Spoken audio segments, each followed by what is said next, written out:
Welcome to Death and Aliens, an in-depth look at horror and sci-fi TV from two friends who vaguely know what they're doing. I'm Courtney. And I'm MK. How are you? Um, you know, I'm I'm all right. I have been cranky and PMSy for the last few days, so like not ideal. Right. But I did um finally start painting my bedroom. Oh, what color are you doing? Most of the walls are a color called misty lavender. It's like Ooh. a really light purple with like just a touch of blue in it. Very Nice. pretty. And then I'm gonna have an accent wall that is gonna be like geometric diamonds Mhm, mhm. in a really deep, rich purple called Romantic Moment. And Love. and then a dark, dark teal called The Real Teal. I love Bear's paint names. Yeah. And then I'm gonna have stenciled like above my bed in that purple and teal a peacock. Okay, okay. And then I've got some feather stencils for like around the windows and other Oh, places. I'm you do love excited. birds. I do love birds. It's funny because my love for birds is apparently like um ruining Dan's Instagram Reels feed because every time he goes on Instagram and I'm in the room, there's nothing but videos of birds. He was like, Why is this happening to me?" And I was like, "Just look at it. It's so pretty. It's so cute. Look at Like it." you keep interacting with an insane person who only watches bird stuff. Like, so I guess you also probably like birds. Right. And then yesterday I went to oh no, I painted my room yesterday too, but after I painted my room, I went to a cheer competition, Mm-hmm. which was such a weird experience because like small children cheerleading is so weird. Yes, I can. But my daughter, and by daughter, I mean my seventh grader who calls me mom, her team won first place. Very exciting. So that was my exciting things that happened in the last few days. This week coming up, I finally am back to work at Shays after a very long month of October with no Shays shifts. Don't tell us too much. We're recording 4 episodes next weekend. No, I know, but I don't know how the shift's gonna go.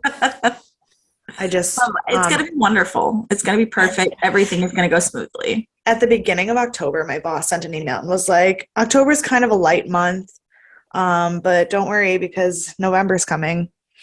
And I worked a total of 2 shifts in the entire month of October, and it was October 1st and 2nd, and they were part of our September calendar, not our October calendar, because they were part of the show that opened in September. So I worked literally none of the shifts in October. And then in November,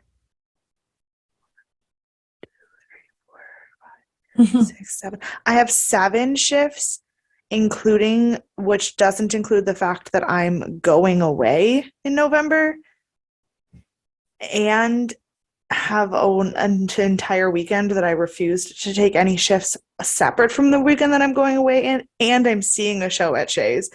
And I still have, oh, and I lied, and Dan has a concert at the end of November, so I'm not working anything that day either. So, like, still end up with 7 shifts. We got this. It'll be great. It'll be fantastic. All is well. Yeah. But yeah, so I'm good. I'm just Excellent. Excellent. really, Hang in there. unfortunately, I'm looking at my calendar to tell you the story, and I realize that I won't sleep until Thanksgiving. Eh, Um, you need to sleep.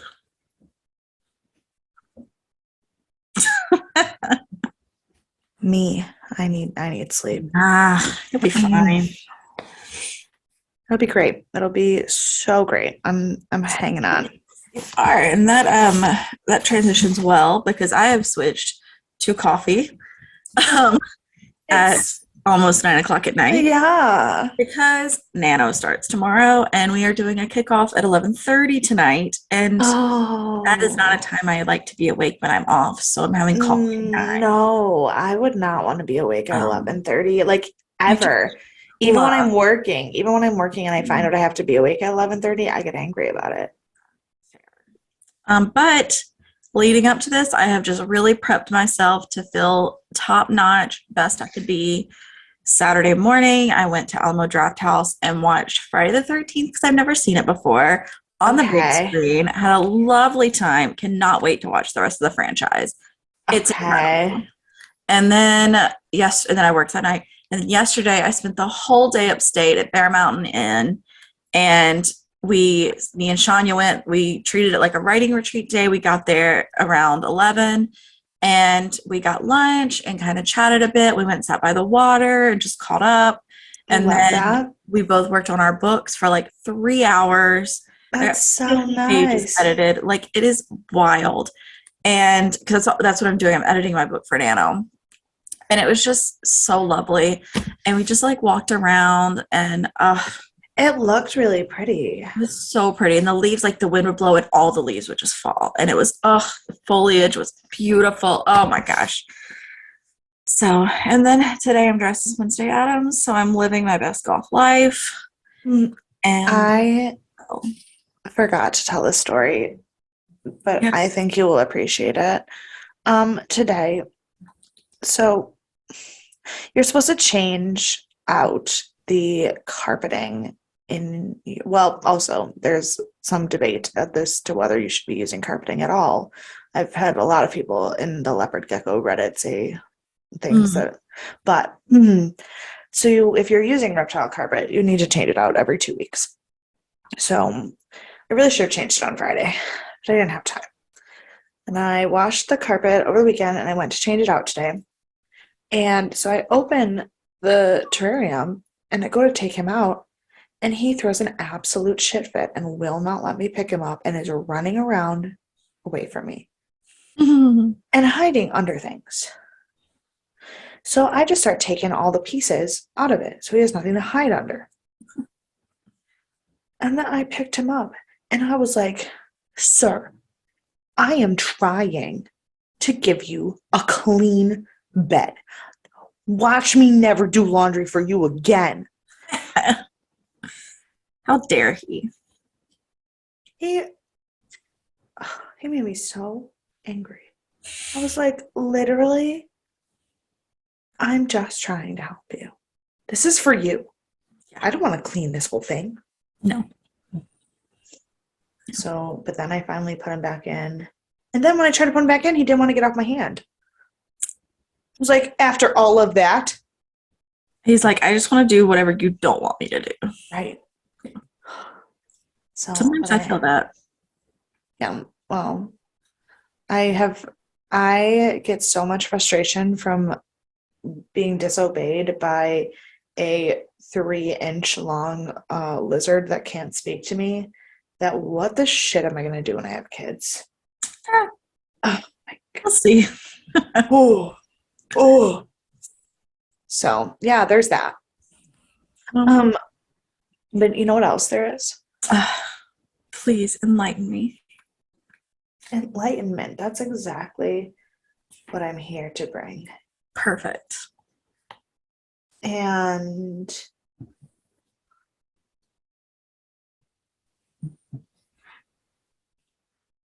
never retract, never explain, never apologize. Just get things done and let them howl. Nellie McClung, sorry. Tell him. Yeah. Tell him. Yes, that is how I'll be living my life forever. Yes. So. I just liked that it was talking about howling, and it's Halloween. It's Halloween. It's Thanksgiving. Basically, who knows? Who knows anymore? Tomorrow's Veterans Day. When this episode comes out, tomorrow is Veterans Day. It's like, I don't think so. No. Yes, correct. And the day after is the best day of the year. Courtney turns old. I'm so excited. I can't wait. I can't wait for you to join the 30 club. I'm ready. 30, 30 and thriving. I do not want to flip. Okay, I would like 30 and thriving. 30 and thriving. 30 and thriving. But you can be flirty without flirting. Oh, that's true. I can be 30, flirty, and thriving. Yeah. Love it. Love it. Absolutely. You know what else I love? I'm going to go out on a limb here and say Bates Motel. Yes. And before we get started, we are starting season 4. Yeah. We're on episode 1. And I don't know if any of you have watched this show before these times, or if this is the first time you're watching it as well. But the amount of people who've told me after the first couple of seasons, this show was terrible. We're starting season 4, and I have not found that yet. I definitely have some questions about some of the choices they're making in the storylines. Sure. But I would not say terrible at all. Right. So, I think everyone else in the world is wrong, and we're going to finish this out on a high note for the next 2 seasons. So, and then watch season 5 just be absolute carnage. Just fall apart. It'll be just a train wreck. Who knows? But hang in there either way. We're going to have a great time. Oh, yeah. I think, honestly, the worse it gets, the better of time I'll have, because you did watch me talk about Hemlock Grove, right? I did. I drink a lot when we talked about Hemlock Grove.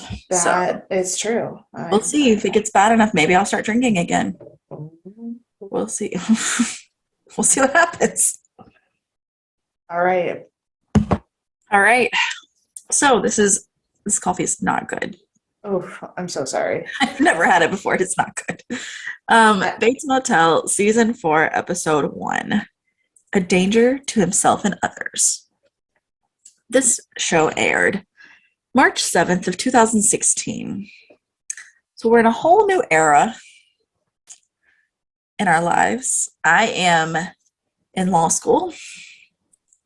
I am in Disney World. I'm trying to think, when did Caitlin move into the apartment?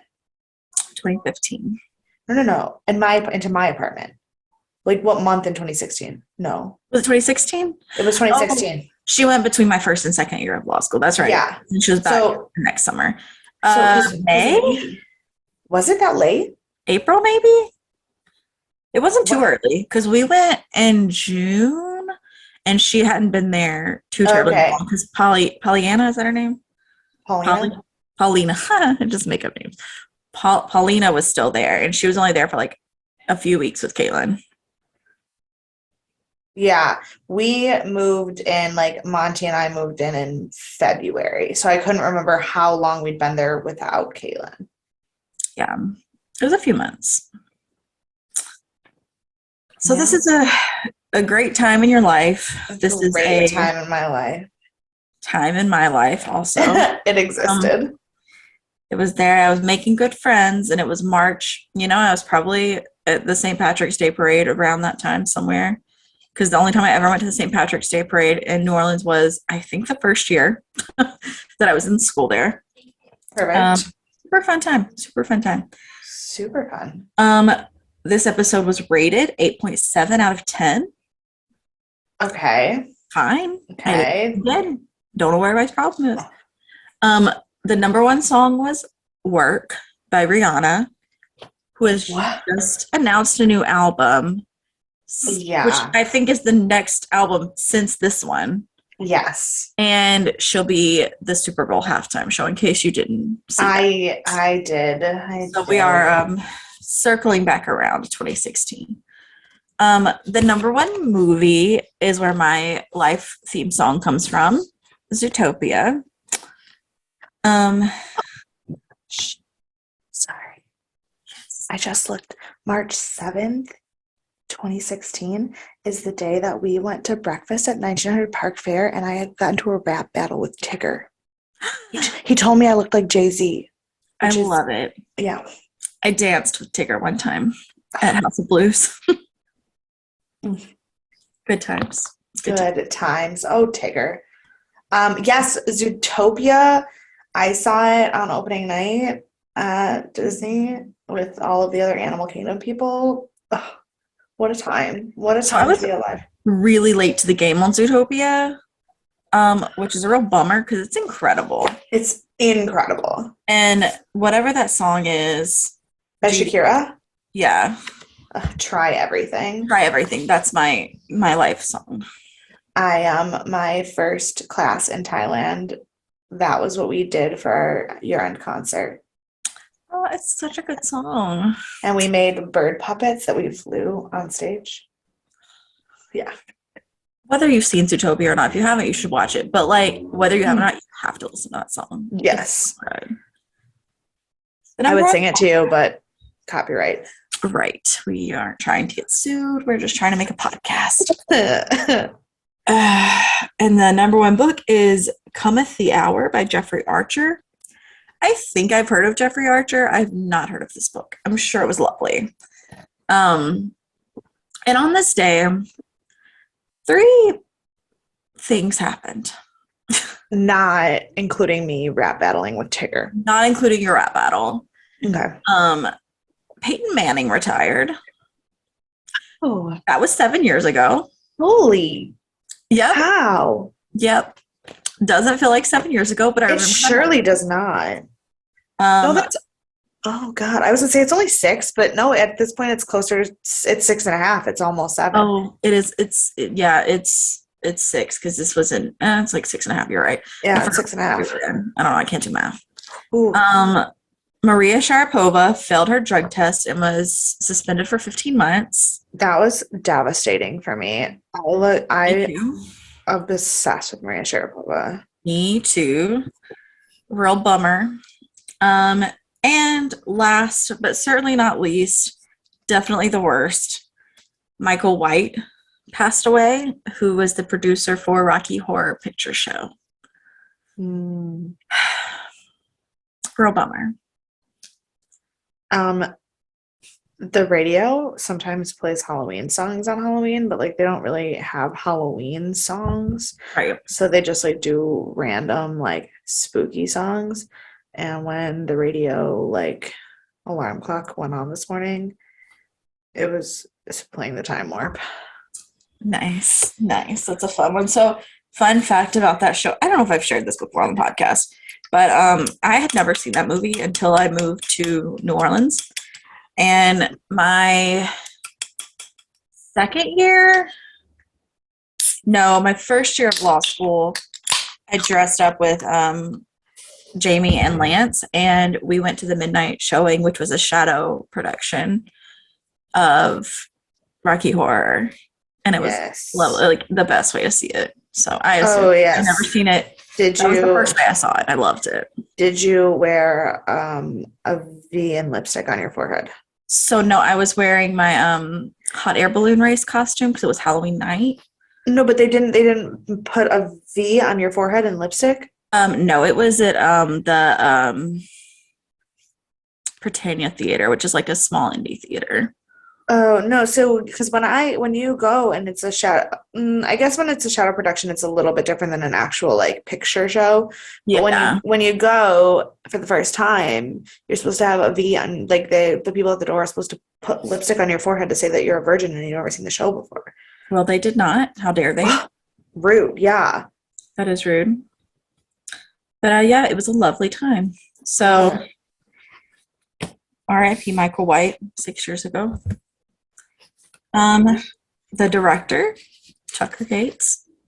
Writers, all the same. Okay. Nothing's changed. We're just hanging in there the same. I didn't have a lot of options for guests because I had to cover this one because it is her only episode. I chose Karina Logue, who plays Audrey Ellis, Emma's mom. I was gonna say it wasn't her only episode, and then I was like, oh, just kidding. Yeah. So she's known for some other horror things. The 2006 When a Stranger Calls, which I was really into. That was my like one horror year. I watched When a Stranger Calls and Hide and Seek. So Okay. then Minority Report, Zodiac, and Argo. And I love Minority Report. I've never seen it, and I know Um, I need to. I know it's like one of the best movies. It just so yeah. So there used to be this time in my life where I was really, really, really, really anti Tom Cruise, Mhm. and I hated absolutely everything that he did or said. But then anytime people would be like, "Oh, blah blah," like Tom Cruise, and I'd be like, "Fuck Tom Cruise." Well, except for Minority Report, that one's actually really good. And then I saw Oblivion, and I was like, "Okay, well, like except for like Minority Report and Oblivion." And then like I saw something else, and I was like, "God damn it, Tom Cruise is actually a really good actor." Shit. Yeah, he's just kind of a crazy person. He's a crazy person. I don't appreciate him, and he's short and awkward, but like also he does all his own stunts and like Yeah. genuinely like is like not as rude as you would think, and Yeah. he's a really good actor. But Minority Report was the hole in the wall that made me like even attempt to care about Tom Cruise. It's really Yeah. upsetting. That's what I've heard. That's what I've heard. Incredible movie. I'll watch it one day. She's also been in basically everything else that's ever existed. She has 1,000 credits. She looked super, super familiar, but now that you say she was the girl in Minority Report, I'm like, that checks out. Yeah. And her brother is Donald Logue, who you know from Grounded for Life as the dad and the detective on Gotham, which you don't know probably, but that's No, I do. I do. Okay. I was like, that's where I've seen him most recently. Okay. Did not know that. Fun fact for you. I did not. All right. And because I don't have a lot more for our intro, I'd like to read this line out of a review that I found on Oh boy. Just one line to sum up this episode.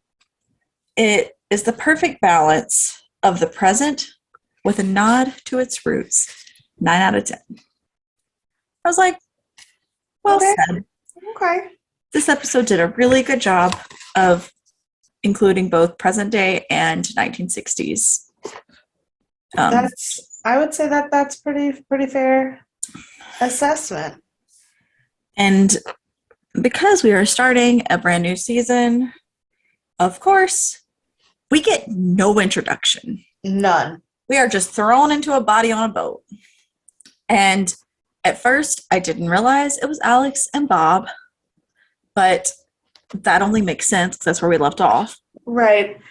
I literally was like, damn, Alex, how are you gonna get out of this? Because your hands are still covered in blood and you are very far away from land. Yeah, well, lo and behold, sure does. He like fills up the boat with water and shoves him down in the bag and like covers him up so it doesn't float up and just sends him off. And I was like, you're too good at this. Like, I know you're in a like really sketchy town where a lot of weird things happen. So like you blur the line between good and bad. This is bad. Murder's bad. And you're too good at hiding it. Yeah. So that makes me a little concerned about Alex going forward. But it's fine. In a surprise to no one, I am not yet concerned. Yes. That does not surprise me one single bit. And then we go to Dylan. This episode jumps around a bit.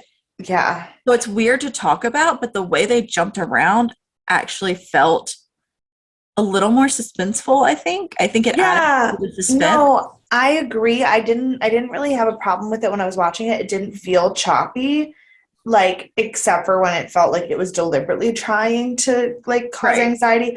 But yeah, talking about that is right. So just like hang in there because there's a lot to discuss, but it does just kind of jump around a lot, which is necessary for the episode. And so we go to Dylan, love of my life.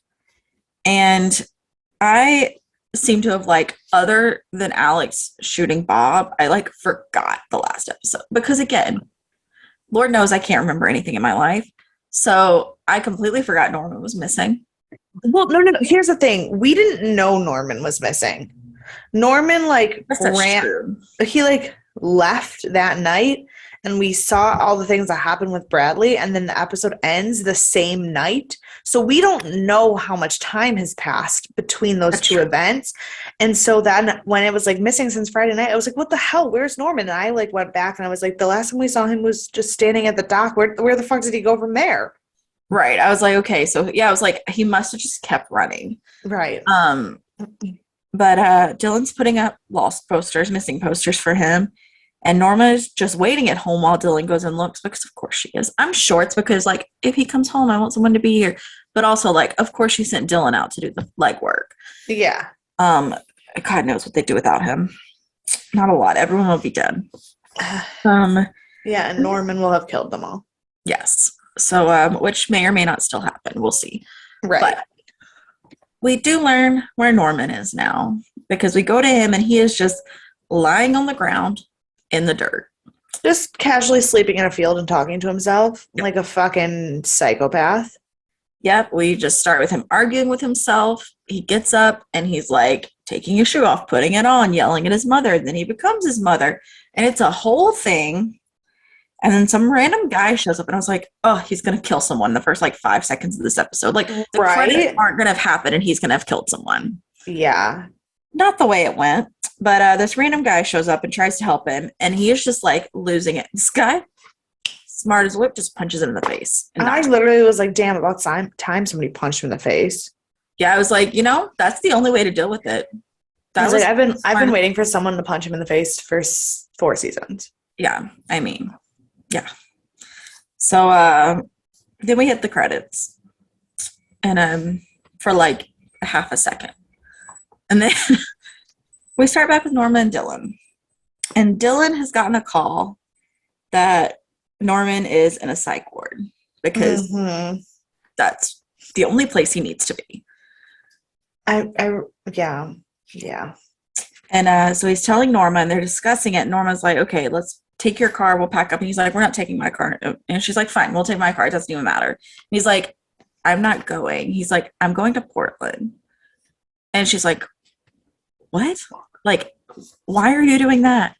And he's like telling her about Emma's surgery. And she's just like, why didn't you tell me? And he was like, well, I didn't want to worry. She's like, no, I meant about you and Emma. And I was like, because it's so cute. It's the best. It is. And then they separate, and Norma goes one way to go find Norman, and Dylan goes the other way to go see Emma. But I was like, Norma, please just leave him in the psych ward. Like, don't go get him. Right. Don't go get him. But then, to be fair, they showed us before we get there. I know I didn't take any notes about that scene. It's just brief. We go to Portland and we see Emma, and she's just in the hospital waiting on her transplant, and the doctor's like, are you excited? And she's like, we'll see. And that's all we get of her before her surgery. Yeah. But then we go to the next scene, which you'd like to speak about. Yes, I would, because here's the thing. I was like, Norma, absolutely just leave him in the psych ward. Right. But then, to be fair, they showed us the psych ward that he was left in. And no. He didn't in the room. That was not helping anyone with anything.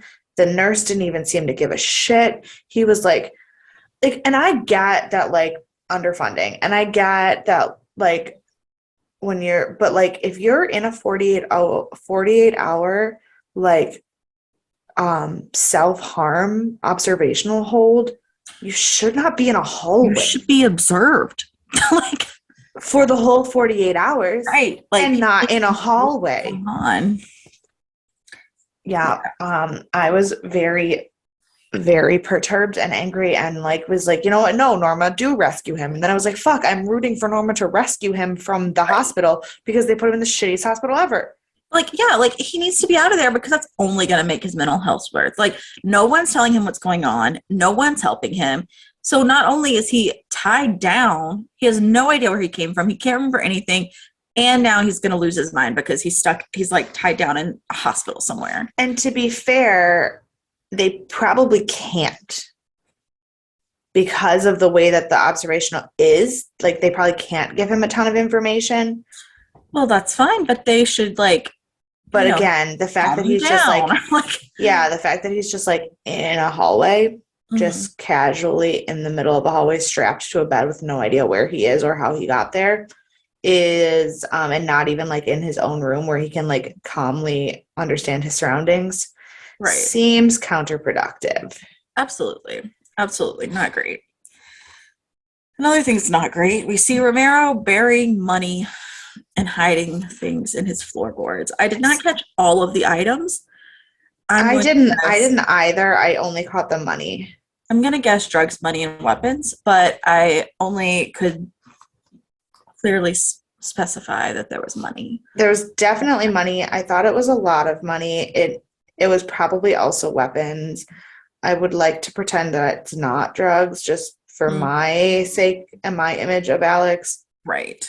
because I also don't know why he would need them. Like money and weapons make sense for Mhm. like protecting yourself from the people who may or may not be coming after you once they figure out that you murdered Bob Paris. But Mhm. what would he need what would he need drugs for? I don't know. There's no telling. You never know. You never know. There, and clearly he's on some drugs because he still talks to Norma. So But prior to that, Norma shows up at the hospital in a panic. And we learn that he's under a 48-hour observation. And she's just like, no, I need to talk to the doctor. And they're like, you literally can't do anything right now. Like, this is just how it is. He's 18 yeah, and you have to leave him here. It's for everyone's safety, including his own, which is true. Very true. And then it's the same. I thought these scenes were shot really well because we're showing the parallel.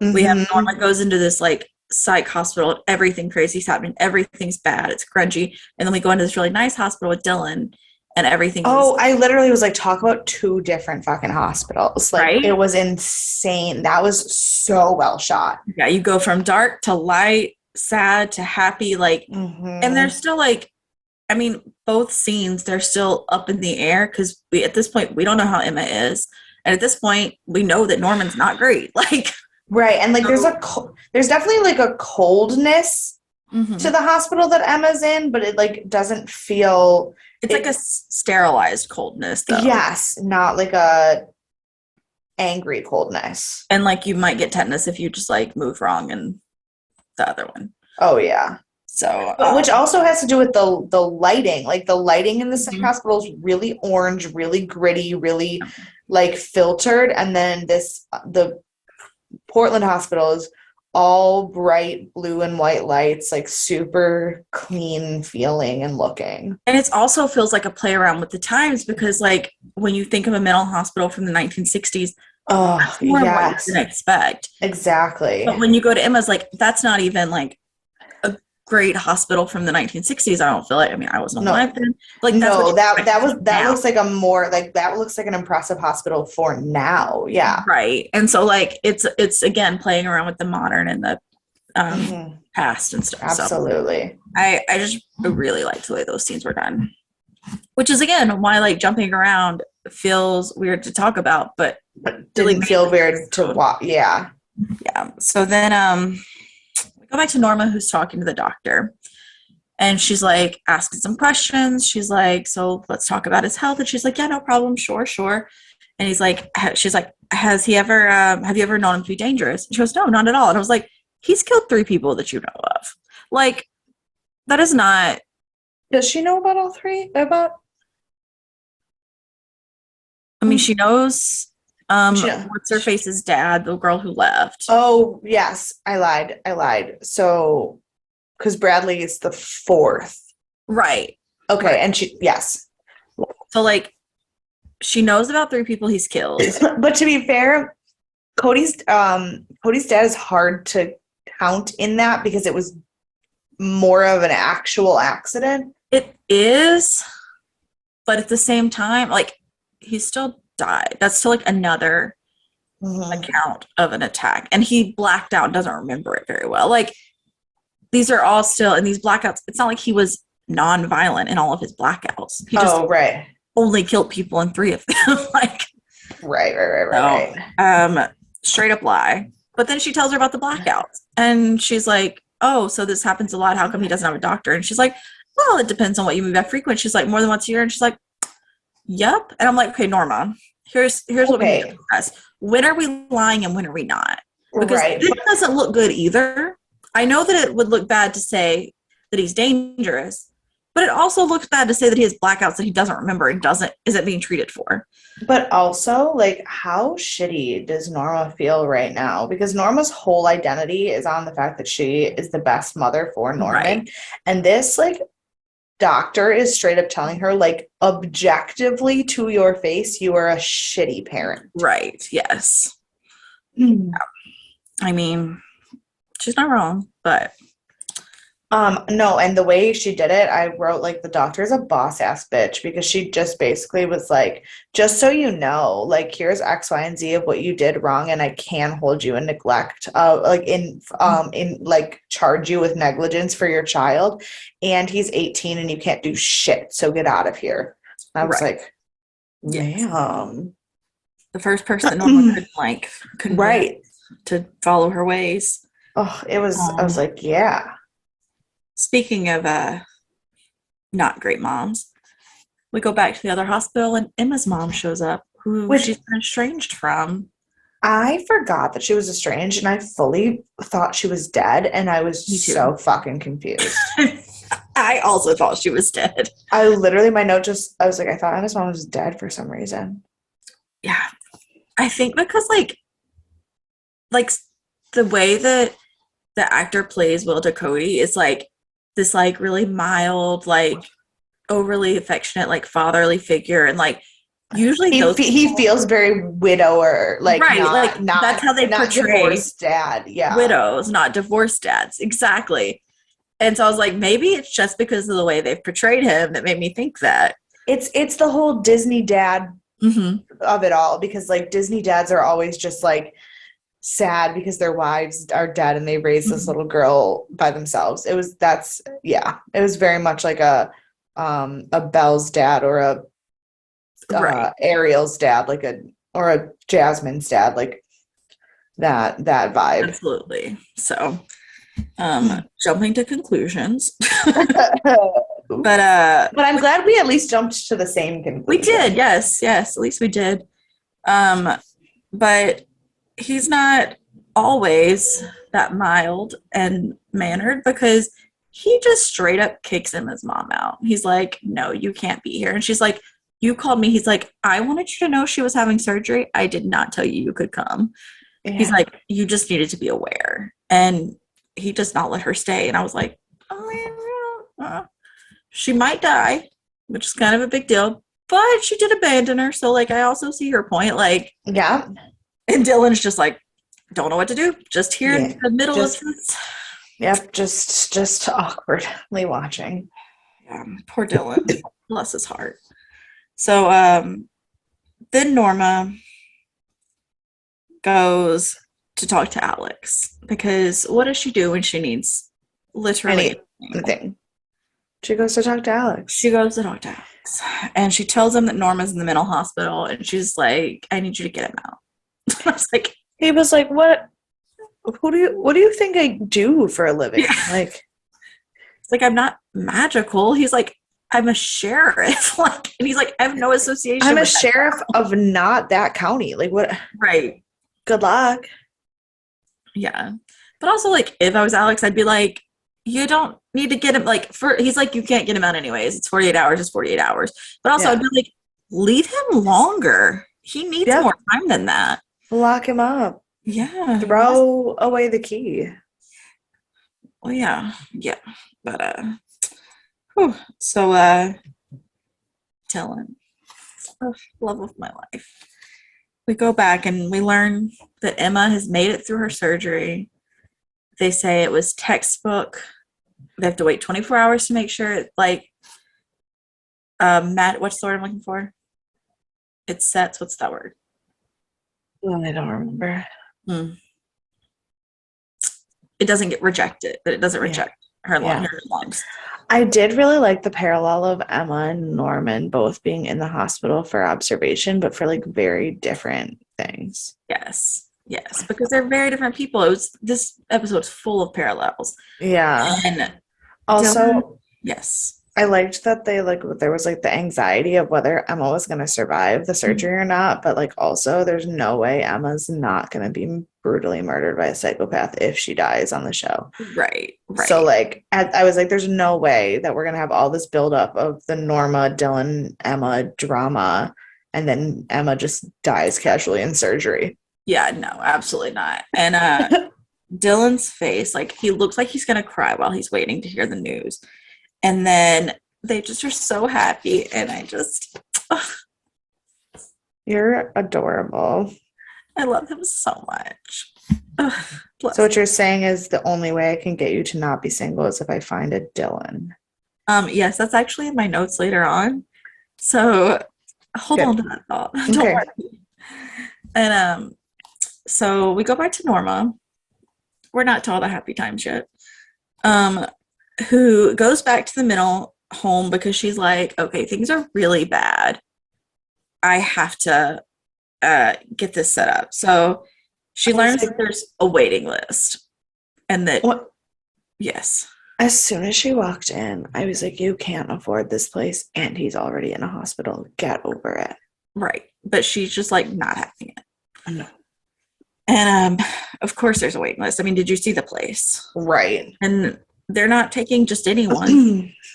Like, Well, right, because like you could check your any if they were just taking anyone, you could just like check yourself in and be like, oh, sometimes I have dark thoughts. right, right.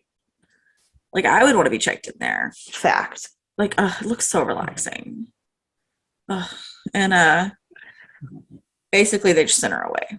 They were just like, you can't do this. So she's like, because she hasn't found a doctor, she hasn't got a diagnosis, she hasn't gotten a referral, doesn't have insurance. Like, what do you think happens? Like, how do you think this works? They've already told you this is how it works. Yeah.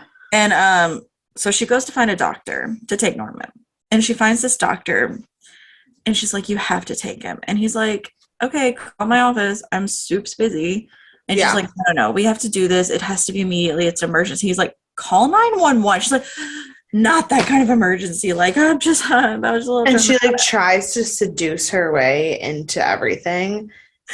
And he just says, I'm gay. You have my card. And I was like, that was so my parents had come into the room by this point, and my dad thought that was the funniest thing.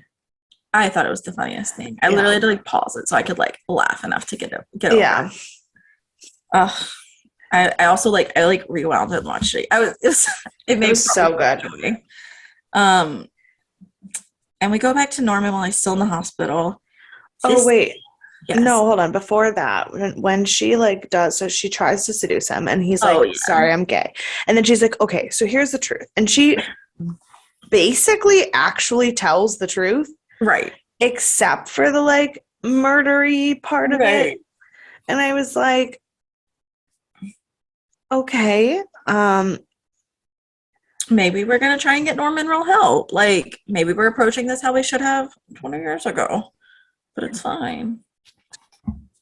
Yeah, but he agrees. He's like, yeah, I'll see what I could do. Call my office and set up an appointment as soon as he gets out. I was like, bless this doctor. I recognize his face, and he was who I wanted to talk about this episode, but other events made that impossible. So I'm hoping he'll be back in the next episode so I can talk about him. So then we go to Norman in the hospital. This scene was so well shot. Like, I understand we have the same director and writer that we've had. Yeah. Throughout. This scene was incredible. I loved how it was, you could tell everything was in his head, and it was going back and forth between like his childhood and how he remembered Norma then, which is that how Norma was? We don't know. Maybe he was having these blackouts earlier. Maybe he was imagining how she was before. And then it would flash back to her killing Bradley. And it was going back and forth. And it was just like, it's not real anymore. Like, I would have, like, when it first started seeing, like, the childhood scenes, I was like, of course, this is exactly what I would picture it to be like. He's going back to his childhood. It's the only happy times. But then when it's going back and forth, I was like, is it though? Like, is that what it was really like? We'll probably never know. We'll never know. It was Really well done. And so then,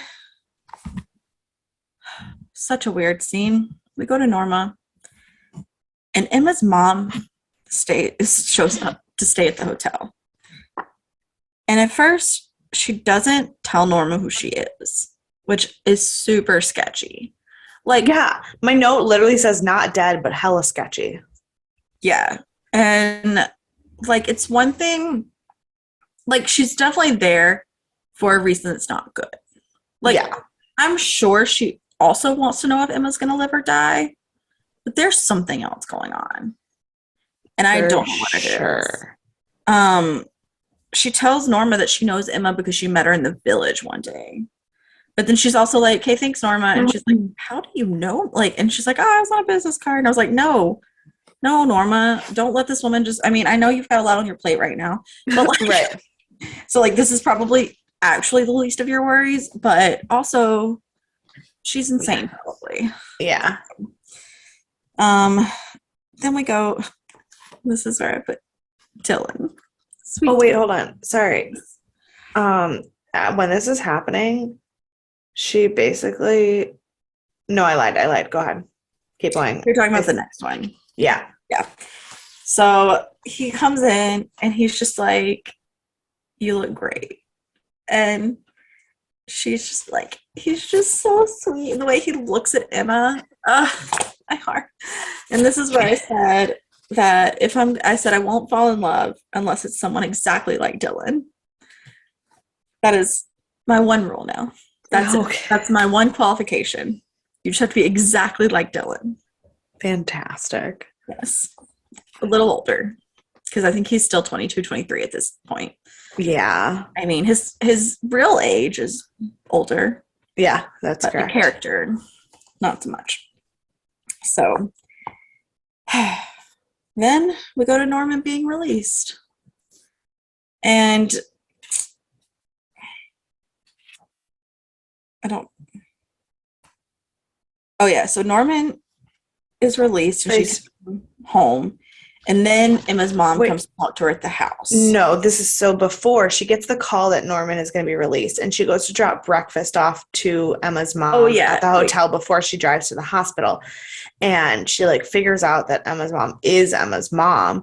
Yeah. And she immediately is just like, you know what? Like, I'm not going to deal with this. And I was like, Norma staying out of other people's business couldn't fucking be. I was like, Norma just ignores her and goes on about her day. Like, and I was like, that is growth and maturity, ma'am.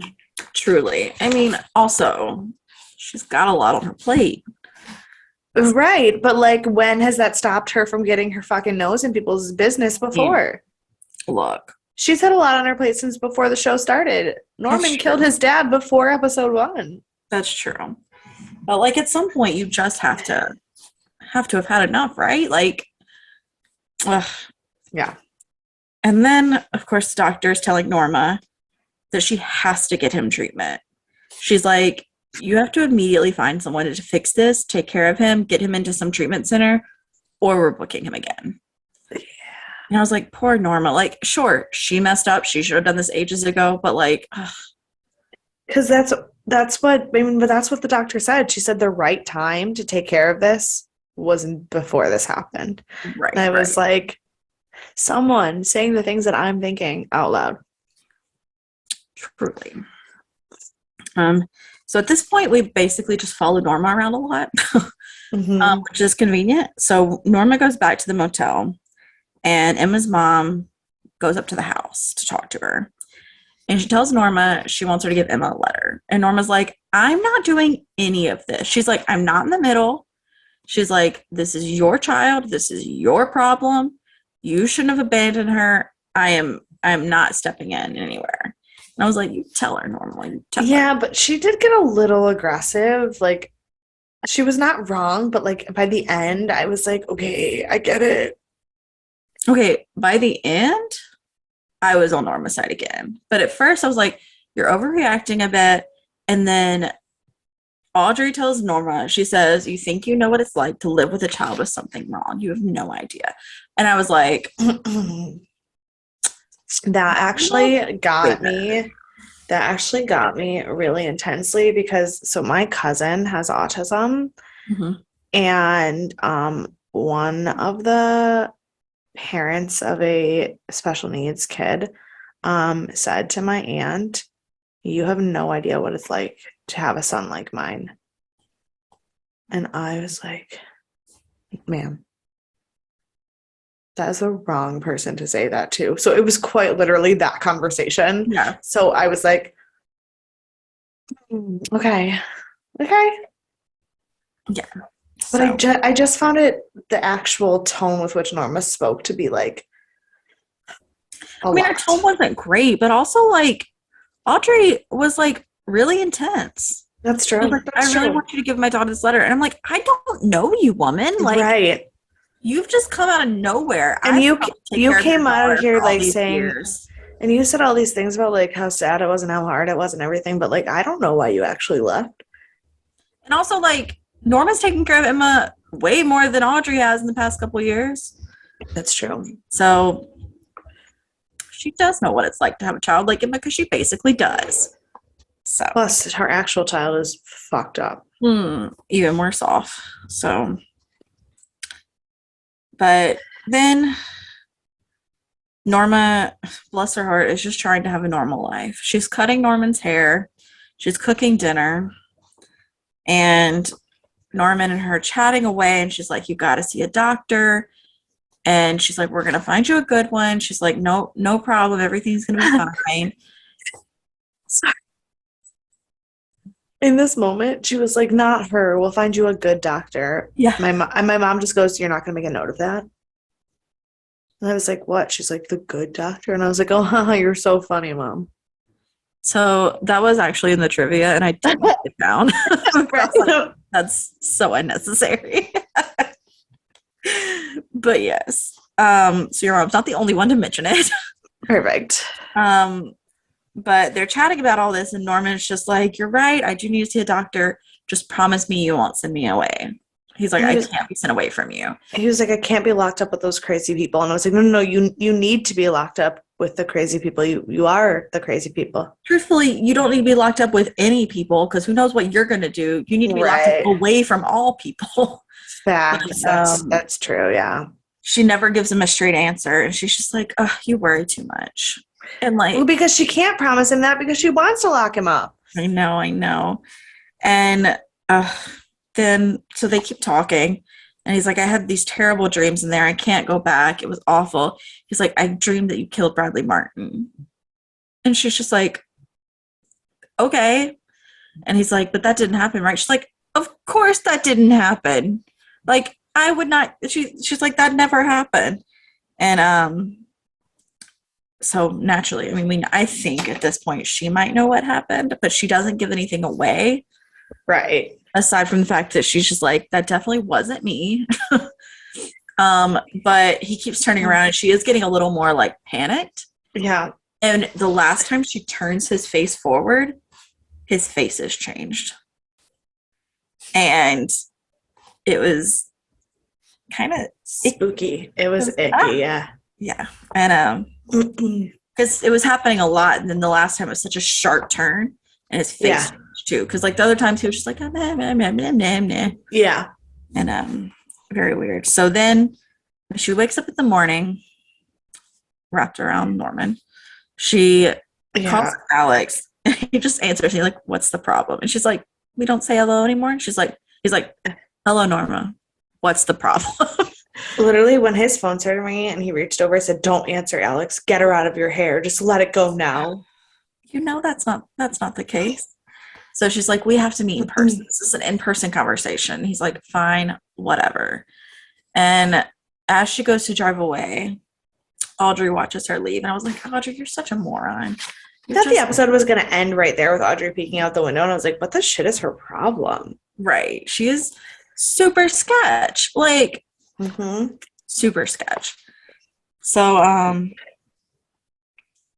Norman then wakes up alone and figures out that she locked him in. All of the doors are, there's like 5 doors in this room, and all of them are locked. And he starts losing it. And like, I mean, to be fair, I would also probably panic if I was locked in somewhere, but he needed it. Yeah. And he just like has a panic attack and then just like breaks the door down. Okay. Like, okay. When he breaks the door and he's like laying on the ground when he fell, my mom was like, he in that moment looked exactly like Tony Perkins in his eyes. It was fucked up. Mm-hmm, mm-hmm. Mm-hmm. Yes. And then that's when like when his head hits the ground is when he changes into Norma. And he gets up and he's putting on Norma's clothes again. And he's walking around and everything is back in order in his mind as Norma. And we leave him there for a second. Okay, but the camera work in that scene when he sits down and he's like fixing his hair and then the camera goes behind his head and when it comes out on the other side it's her in the mirror. I was like, stop. That was gorgeous. And they do that on a lot of shots, but this one was just so brief. Yeah. Because the change is happening so quickly now. Like it's it was yeah. So nice. Then we go back to Norma, who's talking to Alex, and he doesn't want to let her in. He's just like, no, you can't come inside. So she's like, here's the thing. I found this great place. I can't afford it. I don't have insurance, but you have insurance. Let's get married. You should marry me. And he's like, what? He's like, the way with which she did not even question asking that out loud. She's like, it's not like you're doing anything else. What? And then she goes, well, I know you find me attractive. I'll even sleep with you if you want. I'm like, these are not like pros to what you want. Like, none of this is going to make that happen. And he's just like, no, I'm not going to do that. No. I was like, oh, good for you, Alex. Good for you. I was like, Jesus Christ. And so she's not thrilled with that answer, but he's just like, yeah, we're not going to do that. Yeah. He's like, you're attractive. Someone else is going to marry you. Don't worry. Right. Oh, fine. I was like, what did you think was going to happen? Like, oh gosh. So then remember, this is the first episode of season 4. Emma's mom goes up to the house while Norman is there alone. And he answers the door in Norma's robe. And I was like, it's just wild. She has no idea that he thinks he's Norma. Because she's so relaxed and chill and like host like and he's like, oh gosh, you caught me while I was getting ready, and like she didn't even question it. And so he like brings her some tea and like sits down and she's giving him this whole sob story about Emma and he's just like, oh, that's so terrible. And like just how like he would expect Norma to be in like a situation like this. Yeah. And then she asks him to give her the rabbit and the letter when she specifically told Norma she would not. Yep. And he's just like, oh, you poor thing. And he goes over to her and he sits up and then he just strangles her and he's out of like, nowhere. He was like, you must feel so bad, but not as bad as Emma felt to have her mom fucking leave a sick child. And I was like, that just escalated so quickly. Very quickly. I was like, so chill and mild to murder. It was an extreme. Oh and then the way when he was done, like when she died and he finished the scarf and he just like readjusted his shoulders and folded his hands like he like lifted something heavy and not like a fucking human being. I was like, right. So our first murder of this season was in the first episode, which really sets the tone for and like I said, my parents watched this with me and they don't typically watch Bates, so they have no idea really what's going on in the overall plot. And my mom goes, I know that this is a show that's a prequel to a movie where you know he kills people. So like that him killing people, not surprising, except that like that felt like a lot. I go, it was. She goes, how many people has he killed so far? Like, I go, this is like the 4th or 5th. And she goes, oh, okay. And it was just right there like that. I go, yeah. Yeah. Yep, just right there, just like that. Yep, right. Just in the living room, casually. So, yeah, we start off with a bang, and I feel like he's just going to be killing people left and right now. Oh my God.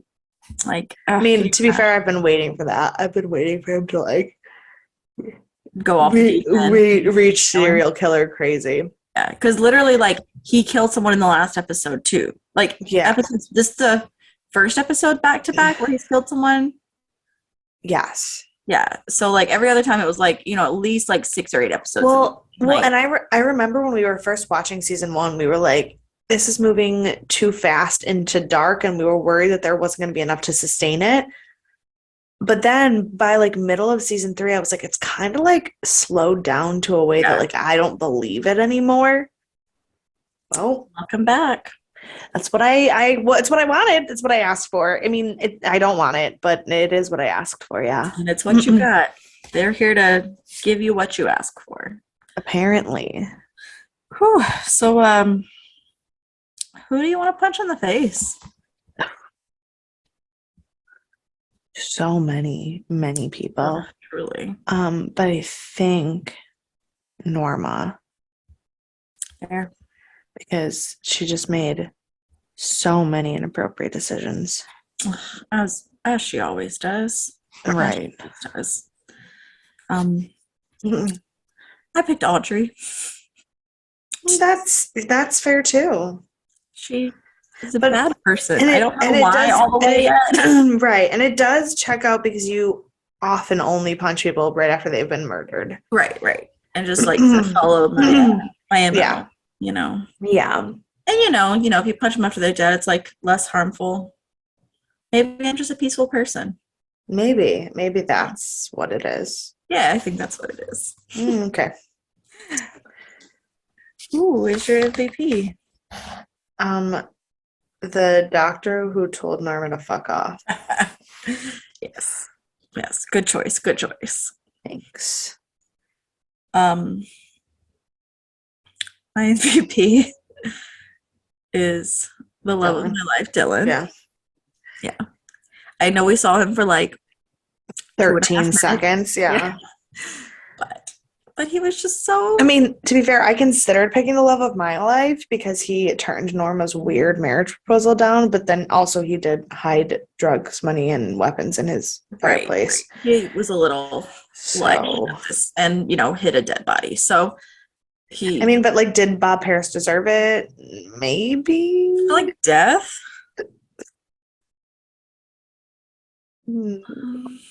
If he did kill but here's the thing, if he did kill those strippers and they weren't the first ones that went missing because of him.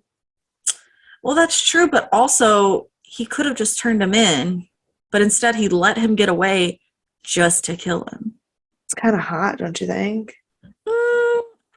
For definitions of what that means. Not so sure about that.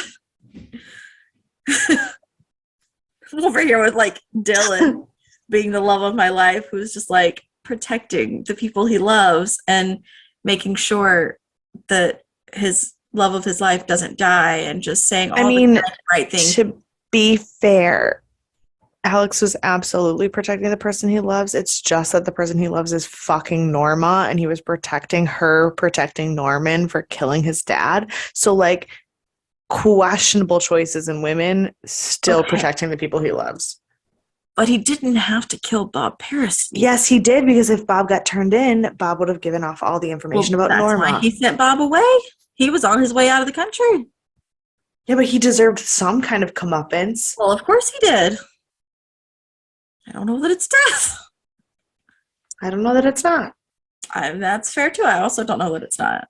But very different people. Very different people. With similar motivations. That's true. Yeah. It's true. I do have a couple pieces of trivia for you. Okay. Please give them to me. This is the first episode that Vera Farmiga was an executive producer on it. Okay. So excellent job. It was well done. And the scene, this is something I did not know and did not pick up on. When Audrey meets Norman and she tries to give him the bunny in the letter, the bunny is the same one that's found in Norman's room in the 1960 movie. I love that. There was also a scene that I didn't know if there was any trivia about it, but I liked it a lot. When the nurse locked the door again, and in the room when Norman was strapped to it, the type of window was very, very reminiscent to the room that he's locked in at the end of the movie. There was not a note about that, but that is true. Yeah. That is true. Obviously, the lighting was obviously very different because in the Right. movie it's a white light, like an actual white padded room, where this was had that weird orange glow filter light to it, but it was that same angle of in the window of the locked room. Yes, yes, that makes sense. That makes sense. Yeah, that's my trivia and my episode. Do you have any, I don't know, predictions or thoughts or feelings? I feeling that no. Um, my problem is that the one thing that I would have any kind of thought or prediction on is connected to the only spoiler that I have. So I can't actually share it because I don't know that we have the same spoilers. I'm gonna guess we don't, because the one I have left is not related to anything happening right now.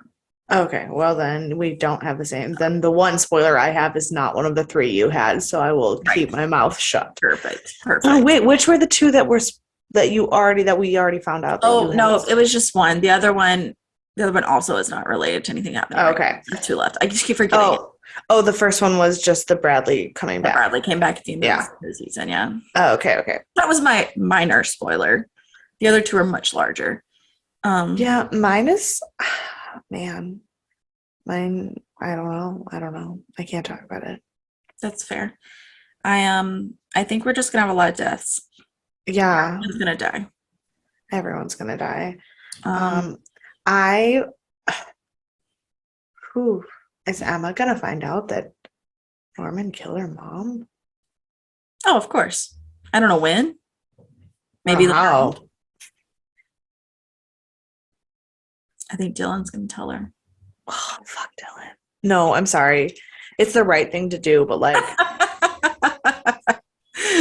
we have to have questionable decisions here. Like, right, the fact that this show puts you in a position where you're rooting for the shittiest things and the shittiest people.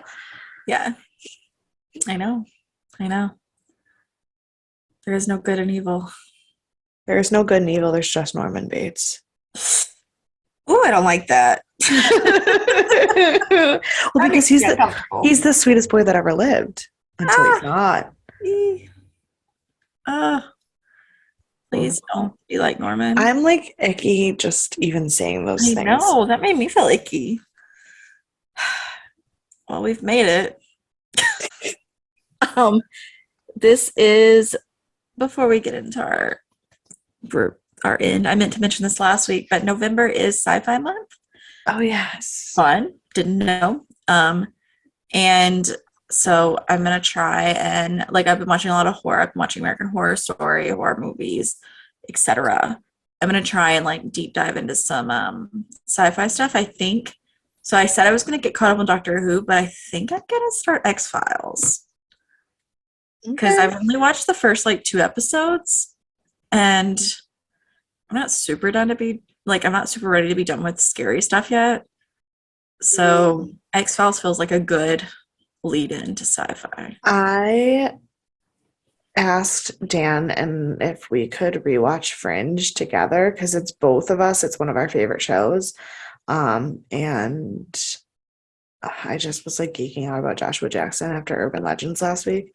And I was like, can we just like do a Fringe rewatch, but like just like together? And he was like, yeah. And I was like, oh God. So you can watch Fringe for November. With what time? Look, November and December are rough months for our schedules, so maybe yeah, we'll see. we'll see what happens. That's my goal. Is I'm going to try and focus on sci-fi shows. I mean, I'm obviously going to be watching the new American Horror Story as it comes out weekly, Yes. but I will not be like binging it because it comes out weekly.